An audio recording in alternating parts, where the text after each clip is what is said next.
this over his Florida State Seminoles is unfortunately zero.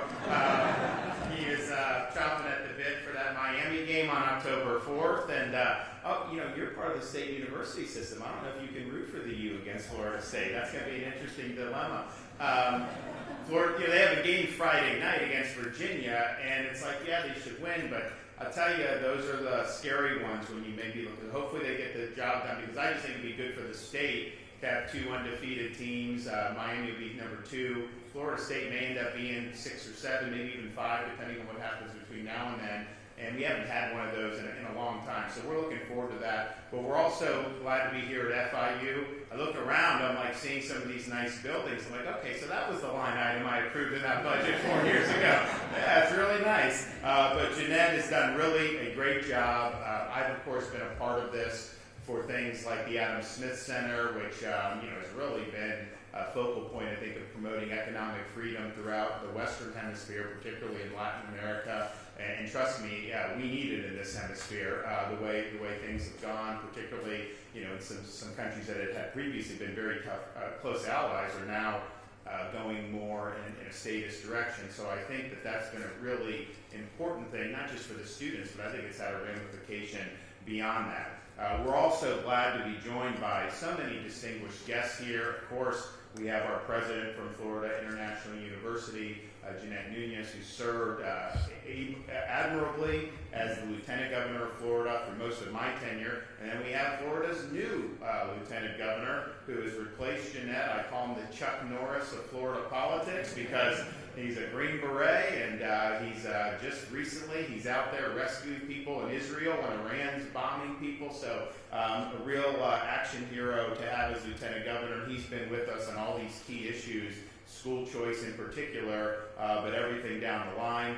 We have our Education Commissioner, Stacey, who's a South Florida native, and I just tell you, we have standards, we have rules, we have regulations, and most school districts is not a problem. We've got some that think they should do. He will send the nasty gram. He will make sure that you're getting in line, and I think that that's really important, because we all got to be pulling in the same direction. We also have Success Academy CEO Eva Moscowitz, and she's going to be able to talk about bringing Success Academy to Florida. It's very world-renowned, really, what she's done with Success Academy. And the difference is, in New York, they do everything they can do to try to prevent you from being successful. Here in Florida, we're going to do everything we can to ensure that you're successful. And so I think that the sky's going to be the limit for what they're going to be able to do in the state of Florida.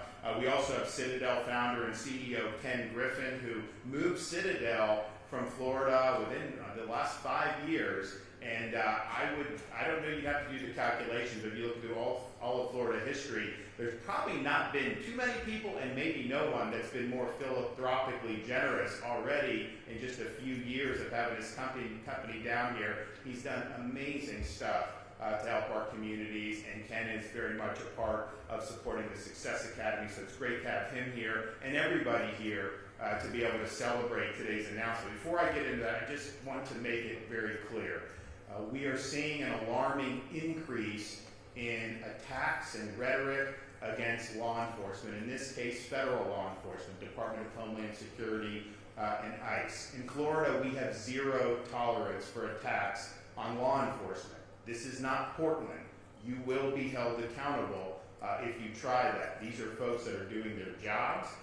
They have been given duties to be able to enforce the laws that are on the books in this country, and they are doing that. And I know there's a lot of politicians out there that are trying to gin up hatred and opposition for what they're doing. That is not going to fly in the state of Florida. So we stand with, of course, our local and state law enforcement, but yes, our federal partners who are working very hard to uphold the rule of law. We saw a shooting yesterday in Texas, and we see an alarming rise in rhetoric and actions targeting these folks. And so in Florida, we have zero tolerance. You're not going to want to try that here in the Sunshine State. So we're here today to talk about what we've been able to do with education. And our belief has been very simple. We believe regardless of where you're from, regardless of how much money your parents have, regardless of your ethnic heritage, regardless of whether you're male or female, that you have an ability to succeed if you're given the proper tools to have a really good education.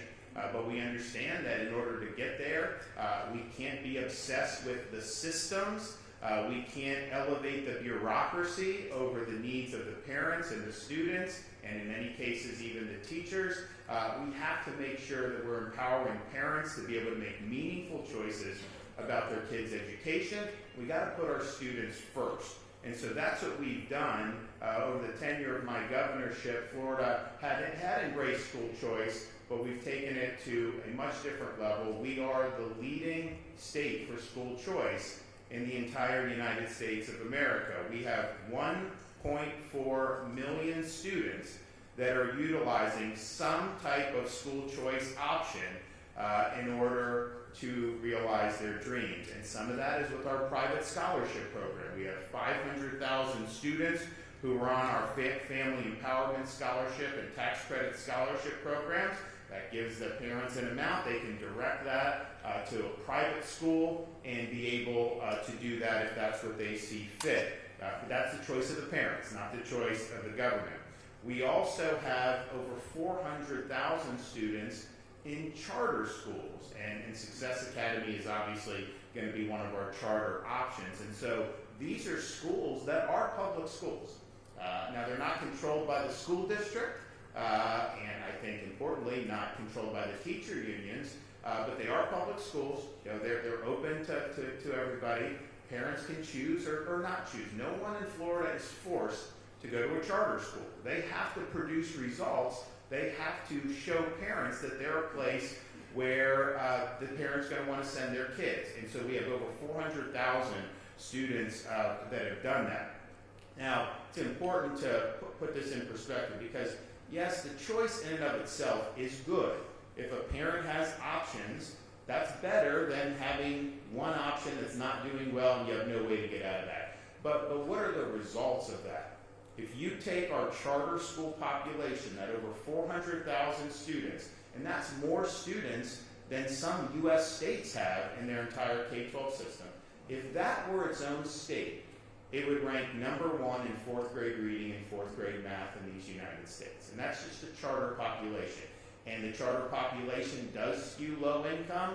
It would skew to demographics where people would say, oh, you can't expect success. No, we're showing everyone can succeed by what we're doing. So I think that that's really, really powerful. We also have been very supportive of parents who want to homeschool their children. So we have hundreds of thousands of families that are involved in homeschooling. They're able to get school choice financial support to be able to do that. And you're seeing a lot of really neat, innovative things that are developing in the homeschool community to be able to tailor education for what they want. So we stand here today, as Jeanette said, 10 years in a row, Florida's number one in public higher education. And I think FIU now being firmly in the top 50 for publics is great. I mean, it wasn't long ago that they were closer to 100 than to 50. And so the rise has been very rapid, and I think the rise is going to continue. We also have University of South Florida, Florida State,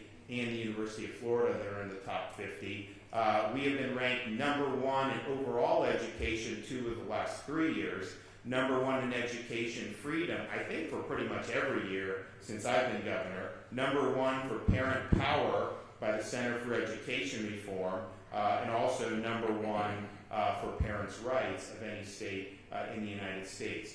And again, the debate about school choice that we had, I think a little bit more theoretically maybe 20, 30 years ago, because you didn't have a lot of school choice around the country, was that, oh, if you do school choice, you're going to reduce the quality of the education, money's going to go away from the school districts and all this stuff.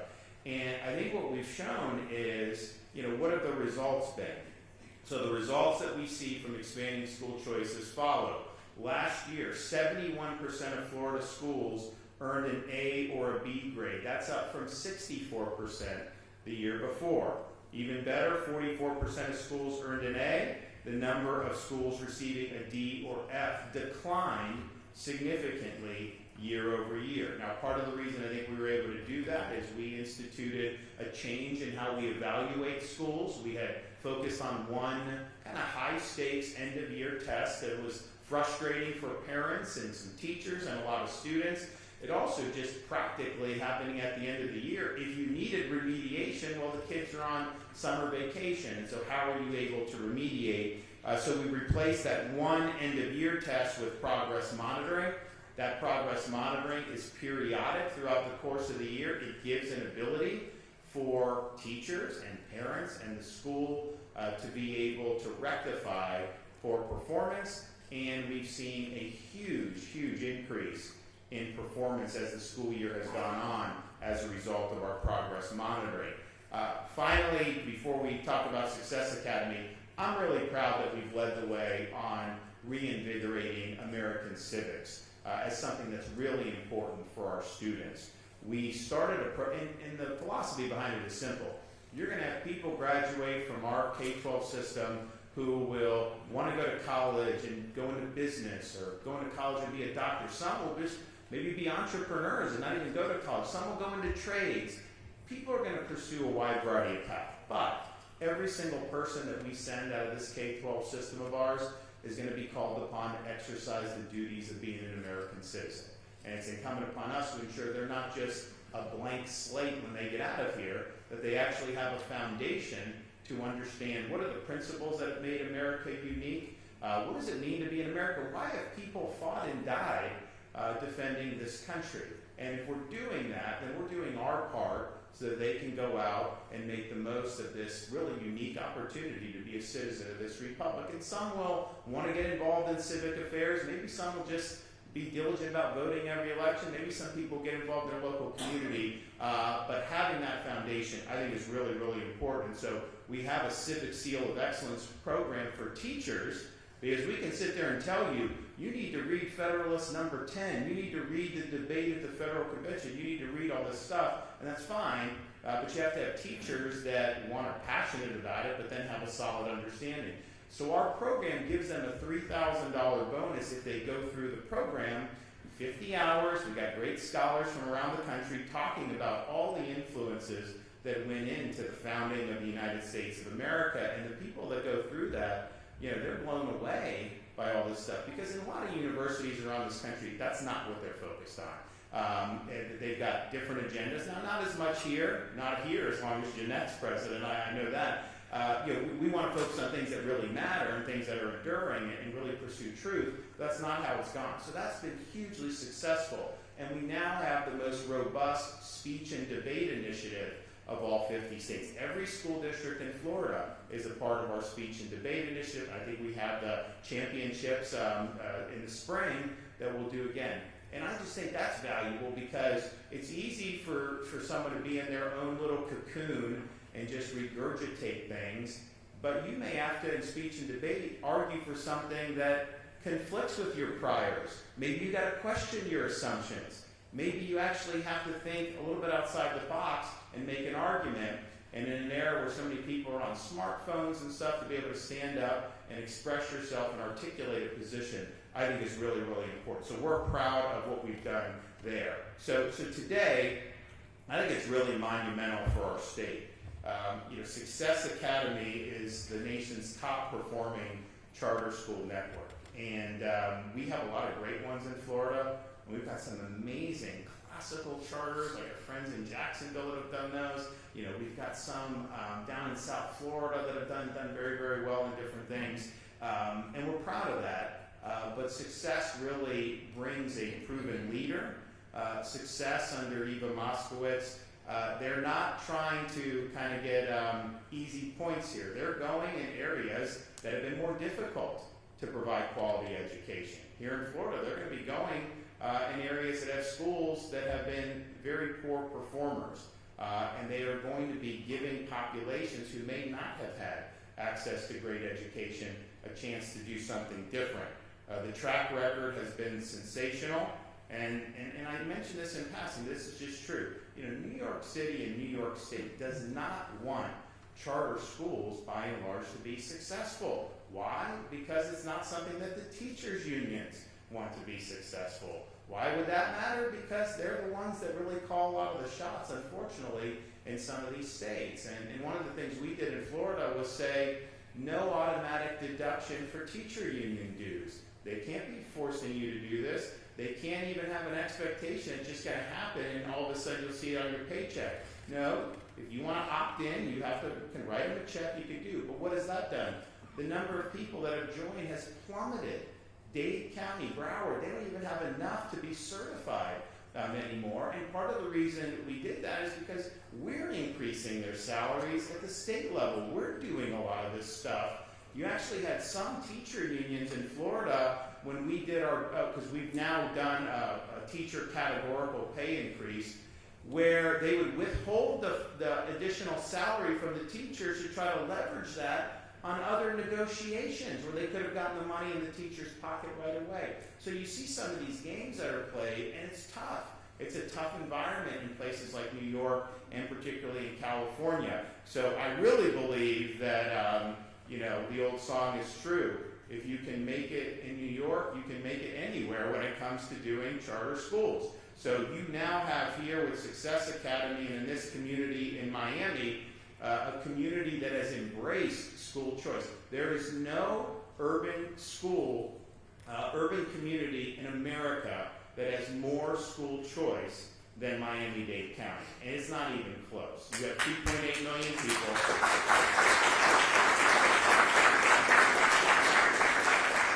2.8 million people, and I think it's over 70% of students attend a school other than the neighborhood school where they would traditionally be zoned to go to. And that's all parental empowerment, that's all parental choice. Now with Success Academy, you're going to have launched a entirely new venture for Florida, an operator that has great success and really has high standards. But what I saw, because I went up there and met with Eva like years ago when I was first governor, and what you see is a belief that all these kids have potential. All these kids can do well.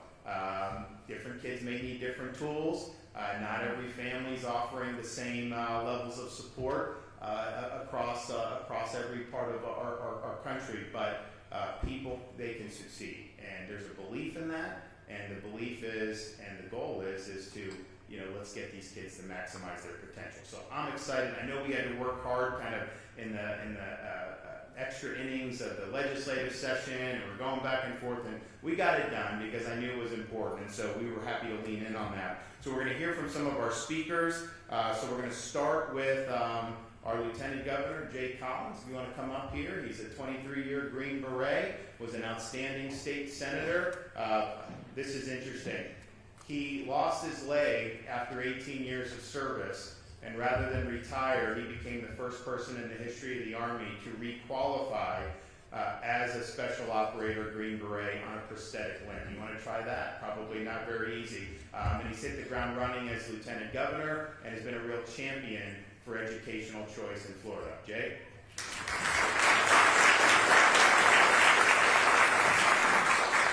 Well, it's great to be here today. Jeanette, Madam President, thank you for hosting us. Beautiful facility. It was always good to see you. Thank you for your hospitality here. What a great day to be here in Florida. It truly is. It's important to remember just how critical education is to each and every one of us. My background, many of you have heard about the military stuff, the Chuck Norris thing. Yes, I did re-qualify as a Green Beret, but there was one small correction. I'm going to make this as always, right? I do know where my leg is. It's just not with me, so I didn't really lose it. It happens. So, that being said, I want to go back just a little bit, kind of the formative years of who I was and where I came from. You see, I was born to a 16-year-old child, someone who was raised around drugs and alcohol, and we didn't have two wooden nickels to rub together. So when we talk about education and opportunity, we had a generational lack and a gap of information, education, and frankly, opportunity. So how do you combat that? Education is that opportunity, it is that key. You see, it took people investing in me, giving me something to drive forward and understand. It provided those little glimmers of hope to lead from where I was to where I could be. But only in a nation as great as ours, in a state like Florida, can someone who came from meager beginnings end up joining the military, work as a Green Beret, serve in a nonprofit across the country, feeding millions of meals, and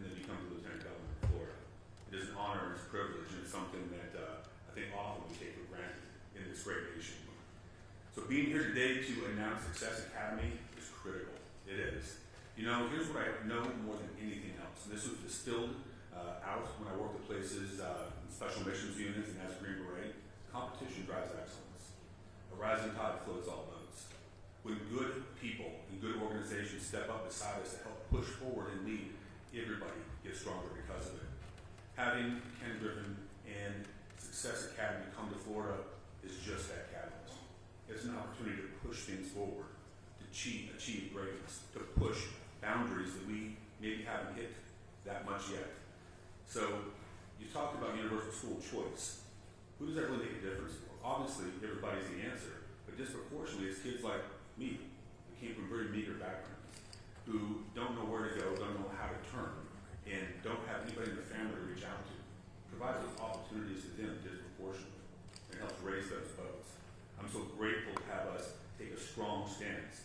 Jeanette was there day in, day out. The governor has left in the front on this. We as a state have really grabbed a hold of this day in and day out. You heard the stats, you heard the numbers, they're incredible. But what I want to talk about is our investment in education, our investment in solving problems, but our investment in teachers.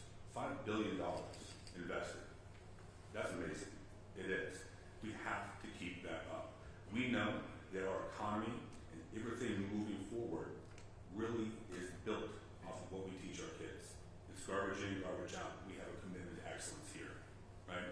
If you don't teach them the right things, you allow them to be drawn apart and torn apart, it seems, by things that aren't focused on getting stronger, better, or raising them as valuable citizens. What happens to our state? What happens to our nation? It falls apart at the seams. We've seen that in other states, but we do not see that here in Florida because we have stood, we have led. We've decided that not in our time. That's never going to happen. There are many people who have fought this fight, but it's been led by Governor DeSantis largely across the way. You know, life is a contact sport. It turns out that winning doesn't matter. We have to make sure we give them the opportunity for our children to do what we did, to protect and preserve all that we love, all that we hold to be self-evident and true for our children, just as our forefathers, as our parents did for us. That is our responsibility as citizens. That's our responsibility as parents, so they can do the same thing for theirs. You know, under Governor DeSantis, Florida has led them. We didn't play small ball when others hesitated. They failed to step into the breach or stand alone if necessary. We did. We innovated. We solved problems, and we stood for students, for families, for education, because it's the absolute best thing we can do to solve problems now, but to establish a base of success as we move forward.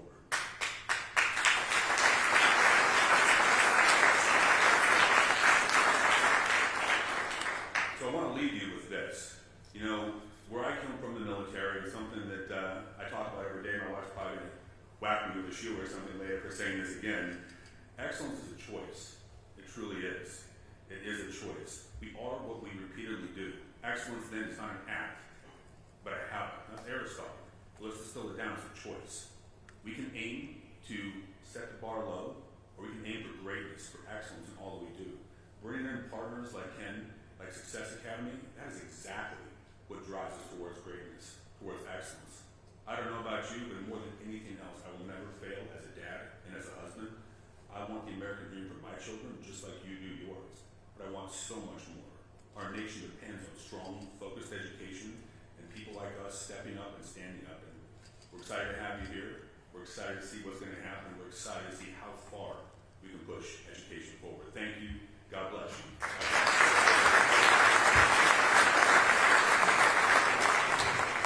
Okay, Florida Commissioner of Education Stacey Kamudus is hard-charging. He's done a phenomenal job, and I can tell you, parents in Florida, you got no better friend than Stacey, making sure that your rights are protected.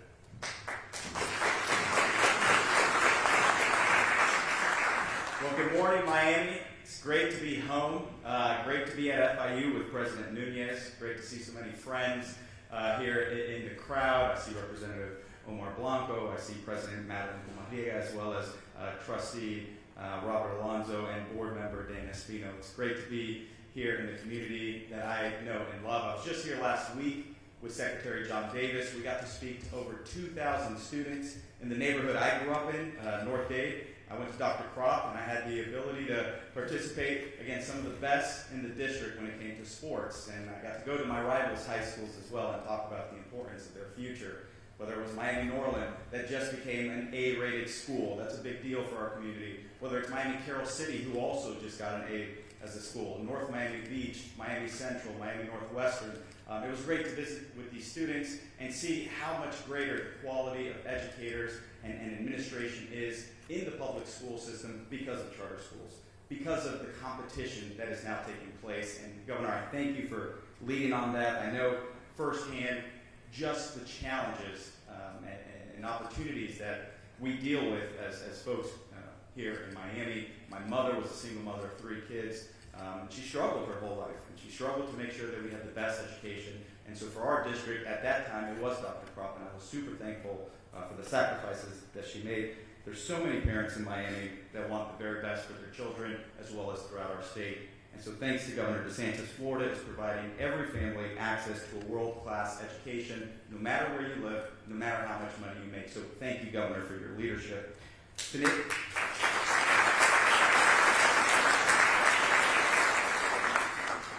Today's announcement expands educational opportunities for Florida students, but especially those most in need, by adding another high-performing option to our state's public education system. We are proud to welcome Success Academy under the leadership of Eva Moscowitz, and I want to thank you, Ken Griffin, for your investments as well to make sure that students that are often overlooked are prioritized in this state, where they're able, through Success Academy, to help raise the bar for academic excellence in these communities. Success Academy brings a nationally recognized record of academic achievement and school improvement.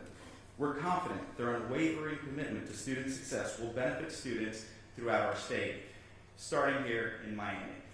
As Florida's newest approved School of Hope operator, Success Academy will play a key role in transforming persistently low-performing schools into high-achieving learning environments. Schools of Hope operators consistently outperform both district and state averages in states where they currently serve, delivering results for students who need it most. School of Hope operators are held to rigorous standards of accountability while offering innovative, student-centered solutions that empower communities and drive measurable success. With the addition of Success Academy, Florida is strengthening its commitment to ensuring that innovation, accountability, and academic excellence go hand in hand, especially in these communities with low-performing schools. Success will not just expand school choice options for families, but they will also ensure that students are prepared for their future careers. And I want to highlight, Florida was also just recently ranked for the 4th year in a row #1 in education freedom because of our stance on education choice, teacher freedom, accountability, civics. We continue to rank #1 in every metric year after year because of this governor's leadership in prioritizing education.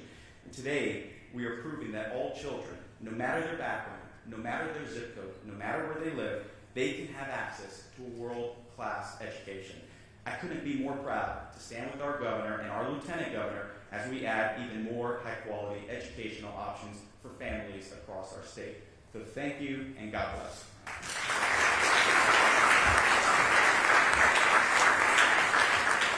One of the things that we've done since I've been governor is to say, pay teachers more.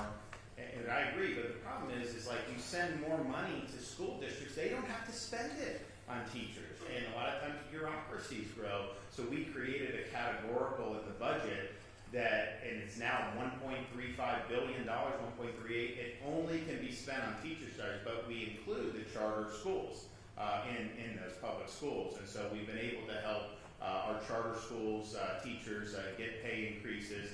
And look, you're not getting rich being a teacher, but like in Miami, it's a high cost of everything. It helps, and so we're going to be committed to continuing to do that. So you can anticipate us rolling out an even larger teacher categorical for next year, and that announcement will be forthcoming. Pleased to bring up the CEO of Success Academy, and they have had an enormous amount of success in New York City under a lot of obstacles that get thrown their way. And we had discussed coming down to Florida many, many years ago. Things kind of work out, and I think we've created now an environment where it makes sense for them to come. And I think Miami's just the beginning. I think where there's needs around around the state. I think you're going to see Success Academy make a big, big difference. And so while we're here today and excited about what it means to this community, I guarantee you there's going to be other places around the state of Florida where you're going to see success in the years to come. So come on up.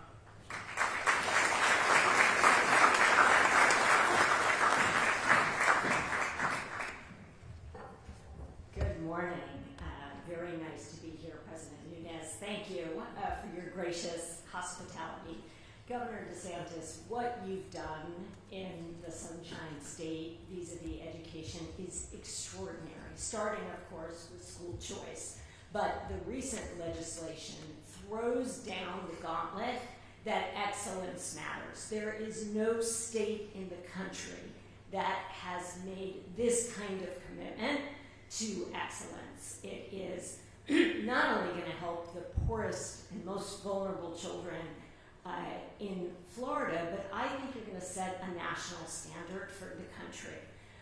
Because as many other speakers have said, despite recent successes, we have a crisis in public education. We have a crisis in America. If we look at our international competitors, we are not keeping up. And so having this emphasis on quality is a game changer. And it's why I am so pleased to announce that not only am I coming to Florida, but I am coming to Miami because of the work, Governor, you and the state legislature has done. I thank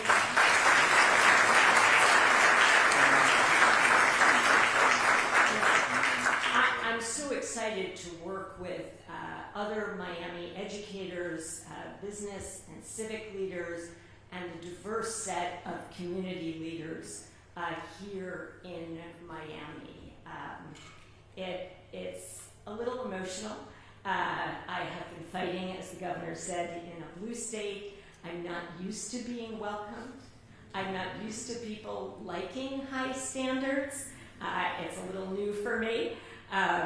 So it's just been really, really great to think about the amount of good that can be done. And it's not only success, it's really partnering with other charter operators.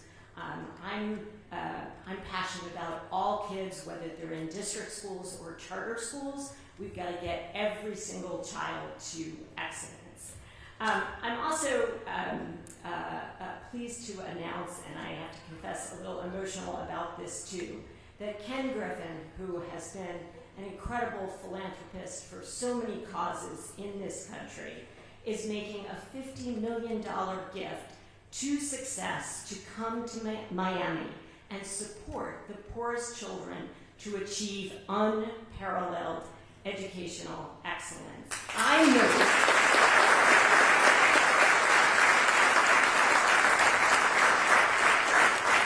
am extraordinarily moved by this, and I hope others are as well. It's really hard to capture in words the magnitude and the meaning of such an unprecedented gift.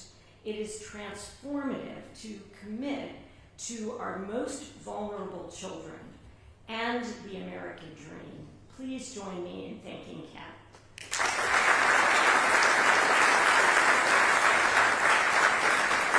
And I'll just close by saying, Ken, you're not only helping the children of Miami and the Sunshine State, but you're sending a national message, like the governor, that children, poor children, matter, that excellence matters, that the American dream matters, and it's time to get going. Thank you.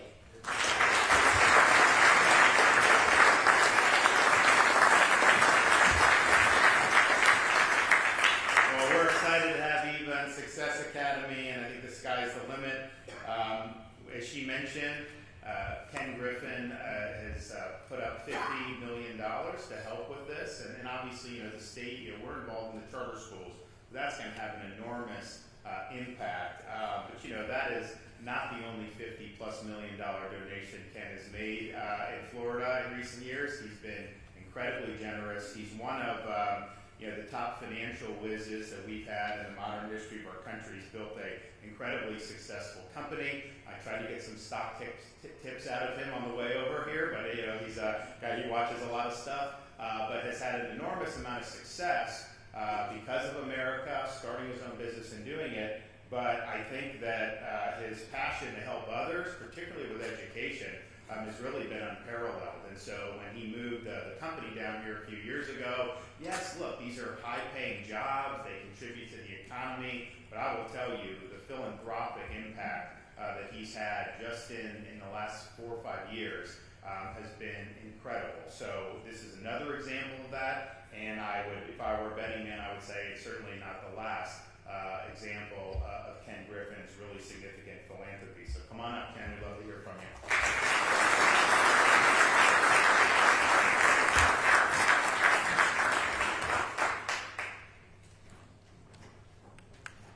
So, thank you so much, Governor DeSantis.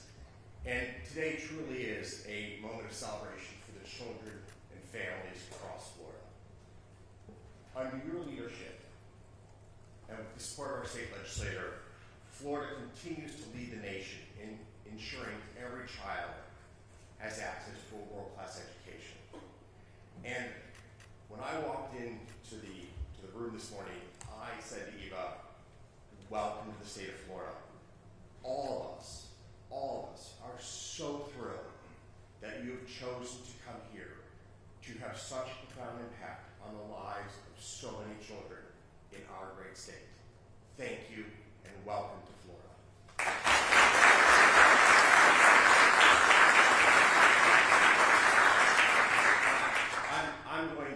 I'm going to brag for Eva for just a moment because I must give you credit for being humble all the time. But in New York City, Success Academy works with students who are in the inner city who often come from very challenging demographic backgrounds. It is a remarkable testament to Eva and her team that these students in the state of New York placed first as a district in mathematics. And that the middle school children will usually outperform the high school graduates of the most affluent communities in the state of New York. It is a remarkable testament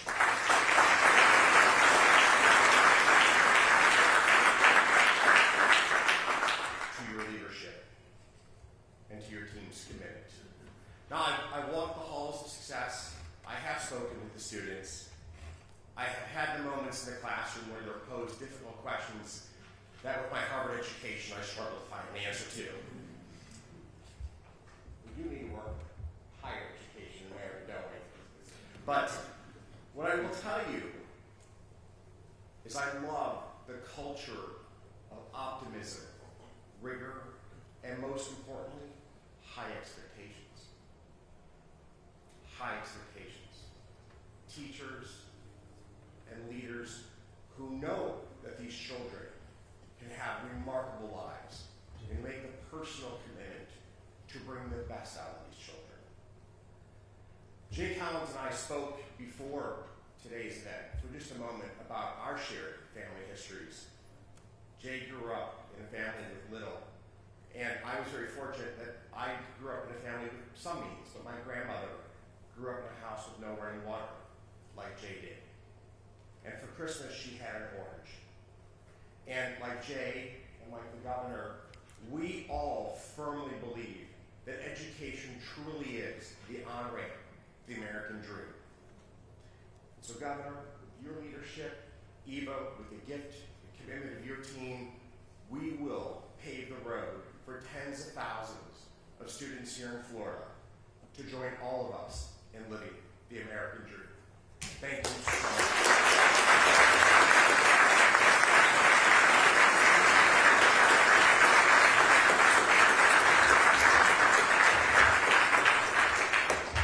Excited. I think this is a really important day for Florida. I just can't wait to see what Success Academy can do, and I just will echo what some of the other speakers had said, either explicitly or implicitly. We believe that kids from all walks of life have the potential to succeed, and Eva Moscowitz believes in setting those standards very high and working to make them reach their full potential, and she has a model that works. So we're already #1 for charter schools in those categories, but I have no doubt that success is going to put us up even more. So thanks everyone for being here. I can take a couple questions before we leave. Yes, ma'am. Thank you for taking our question from Overnight CVS. My name is hoping you can clarify. Is Success Academy going to be creating new schools or going into existing schools, underperforming schools, and then transforming them? And then based on the answer, do you know where the new schools would be or what schools they would be taking over? So they will be doing, potentially a combination, right? I mean, certainly new schools. We also, at Schools of Hope, do have an ability when some perform poorly, where that can basically be taken over by a charter operator. One of the things that we have provided in the recent legislation is an ability for them to access empty space that we have in some of these schools because, quite frankly, poor performing schools get less enrollment in an era of school choice. Parents have the ability to go. So they're going to be able to utilize that. But so I think it's going to largely be, they're going to start new schools. But I do think, given Florida's Schools of Hope program and the ability to have a charter operator take, we just did one in the Panhandle not too long ago. So that would be an option as well. Governor, I was hoping you might explain your thinking a little bit on deeding the land next to the Freedom Tower to the Trump Presidential Library rather than. Well, I think that the reality is Miami-Dade College, they're using it as a parking lot. Oh, we got to see the president's here. Thank you. Okay, and so it's a site that they are interested in doing a presidential center on, and I think to have that done in conjunction with one of our state colleges is really monumental. Now, we had worked and negotiated possibilities at Florida Atlantic, here at Florida International, and I know they thought hard about that. But their preference was for this land next to the Freedom Tower. So you're going to have a presidential library in the state of Florida, which I think is good for the state of Florida. I think it's good for the city of Miami, but you're going to have Miami-Dade College be able to have programs that are going to be associated with that. And so we think it's appropriate. We think it's going to be good for the state of Florida. And think about this. Donald Trump is like the quintessential New Yorker, right? I mean, like, he was Queens, real estate, apprentice, all this stuff. And he's not doing his presidential library in New York City or anywhere in New York State. And I think that's a testament, one, how he was treated by New York City with the Attorney General trying to take his money and the bogus prosecution, but also the city's got a lot of problems. They may elect a mayor that's going to cause a spiraling out of control of those problems in November. And so I think the fact that they want to do it right here in Miami, right by that Freedom Tower, to me is a testament that they view Miami as a city on the rise and the state of Florida as a place on the rise. So I think it's a good signal for the state that they would want to invest into this area, and I think I look forward to being able to facilitate that process. Now, there may be other things that they're going to need to bring this to fruition, but I think this is the first step, and we're happy to play a role in that. Governor, Danielle Garcia with WSPN. So to clarify that on the school's Success Academy, is that going to be opening 2026? Is it going to be Miami-Dade County, Broward County? So I think, and Eva can give you precise. I think her philosophy is, she's not going somewhere to do just one school. Like, she believes, and we believe in their approach. We believe that there's going to be a lot of places around Florida where this approach can make a meaningful difference in the lives of the students. And so I think Miami is step one. I absolutely would envision that you will be seeing Broward, you will be seeing West Palm, you'll be seeing Orlando and some of these places. I think that that's very likely. I think that's their model. I think that that's their intention. Now they got to go in and they got to start moving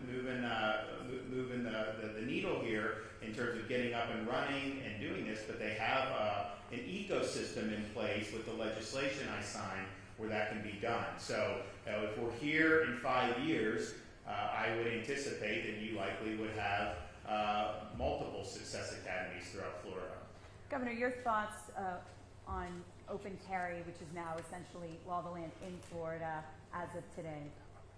Well, it's something that I've always been supportive of. And the thing about it is, these political debates are interesting to me because you can have your position for or against, but like when you say that the sky's going to fall if you have open carry, well, I can look at 40 plus other states that have it, and I haven't seen the sky fall. We already have under statute, mind you, permitless concealed carry, constitutional carry. That was a big deal when that was signed into law years ago. So I don't think it's honestly going to make a meaningful difference in kind of the daily culture of Florida. That would be my guess, simply because it hasn't really done much different in these other states.